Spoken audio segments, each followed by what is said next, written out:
2026 நடக்க வேண்டிய மக்கள் தொகை அடிப்படையிலான தொகுதி பங்கு மறுவரையறை என்பது ஒருவேளை மக்கள் தொகையின் அடிப்படையிலே பிரிக்கப்பட்டால் மக்கள் தொகையை முறையாக கட்டுப்படுத்தி குடும்ப கட்டுப்பாட்டின் மூலம் மக்கள் தொகையை கட்டுப்படுத்திய தென் மாநிலங்கள் பஞ்சாப் உட்பட மிக பெரிய அளவிலே பாதிக்கப்படும்.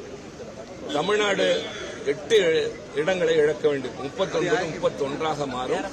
கேரளா 20 12 என்று குறைகிற போது வடக்கே சில மாநிலங்கள் பீகார், உத்தரப்பிரதேசம், ராஜஸ்தான் போன்றவை மிக அதிக அளவிலே பெறும். ஏற்கனவே அவர்கள் பெரிய மாநிலங்கள்.